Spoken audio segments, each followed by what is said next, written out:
Peut-être le Seigneur, je ne la connais pas. Que dois-je faire pour elle? Et Dieu m'a dit, regarde en haut. Et quand j'ai regardé en haut, elle était sous un arbre.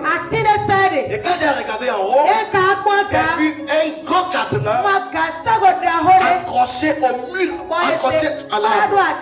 Alléluia. Amen. Et Dieu m'a dit, tout ce qu'elle demande, je les lui ai déjà accordé. Mais c'est déjà pris dans un cadenas. Il faudrait que tu pries avec elle. Il dit, Seigneur, moi je ne la connais pas. Il dit, quand tu vas lancer le programme, elle va venir. Peut-être que c'est toi. Vous savez, Dieu peut lancer un programme avec une seule personne.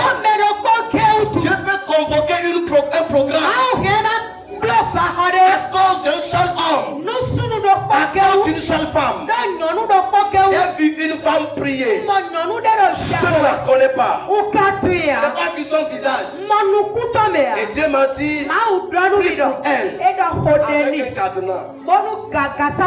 J'ai dit, mais Seigneur, moi je ne la connais pas. Et Dieu m'a dit, quand tu vas lancer le programme, ceux-là ils seront là. Il se pourrait que c'est toi. Dis c'est moi. Amen. Il se pourrait que c'est toi. Il se pourrait que ce soit moi-même. Alors qu'est-ce qu'un cadenas maléfique? Généralement quand on parle de cadenas, c'est comme un objet simplement qui sert à fermer les portes, qui sert à fermer les caisses, qui sert quand même à empêcher l'accès facile à autre chose.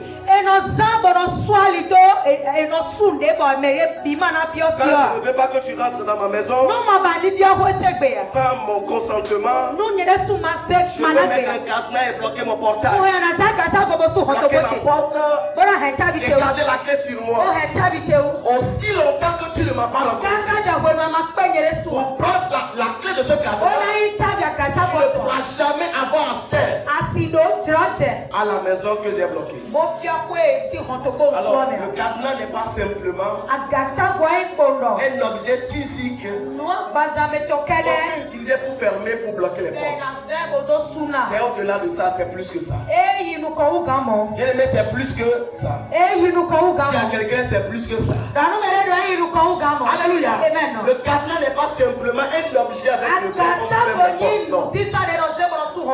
C'est plus que ça. Dans le règne spirituel, les hommes puissants